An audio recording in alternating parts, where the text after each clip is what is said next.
Sunny ways, my friends, sunny ways.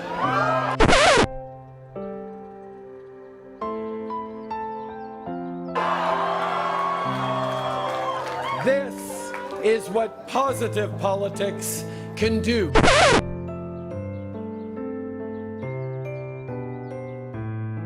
This is what a positive, hopeful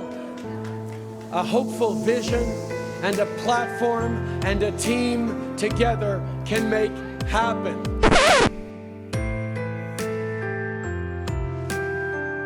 Canadians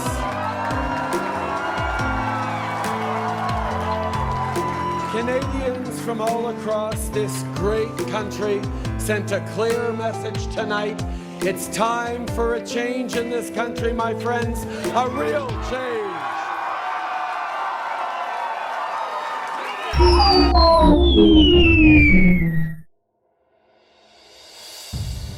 When I travel across this country, I consistently meet two types of people.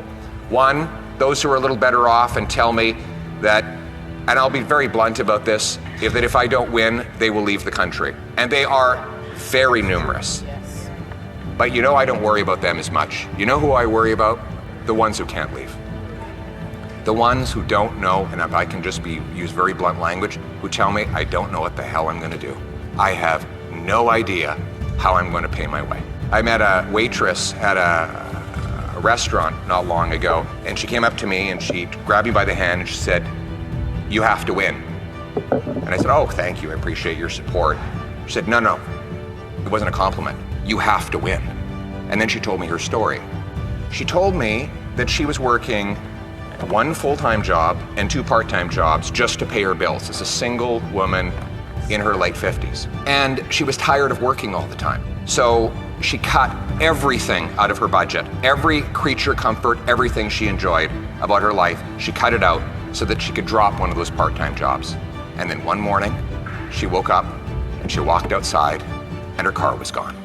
And she called her insurance and they said they weren't going to cover the replacement value. So she had to take that job back because she simply cannot live her life without a car. Now you can bet your bottom dollar the guy who stole the car, he was probably out on bail. This was not his first job. That's right.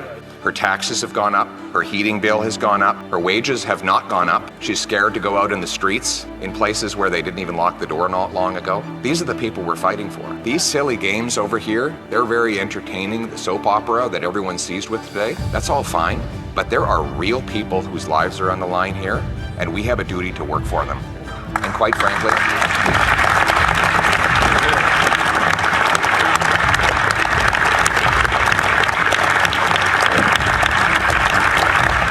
this woman doesn't see me as or any of us as any kind of savior. They see us all as a last hope. In fact, she doesn't want to be saved. She just wants her life back. She was taking care of herself just fine before her tax, her heat, her grocery bill went through the roof and her car went missing. She was doing just fine. She was doing everything right.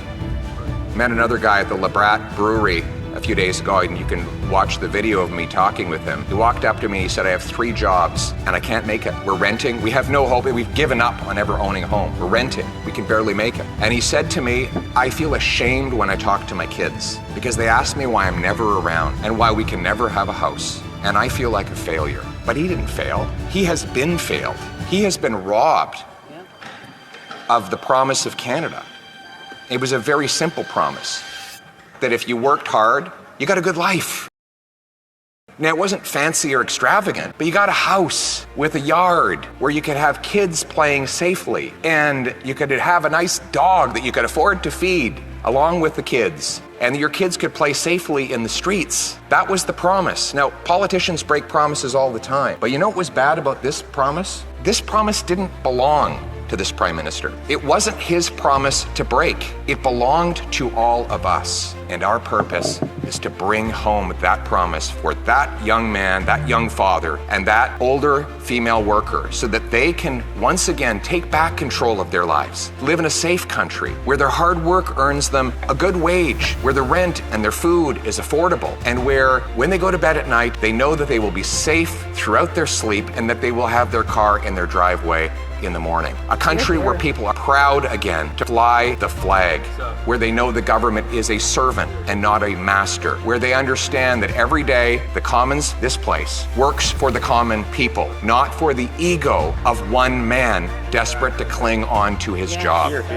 We must remember that we are servants in this place. We have a job to do on behalf of the people who sent us here. Our personal dramas are not important. The dramas that should seize all of our concern and imagination are the daily dramas of the working women and men that build this country. We are in it for them. We're going to give them back control of their lives in the freest country on earth, Canada. Let's bring it home.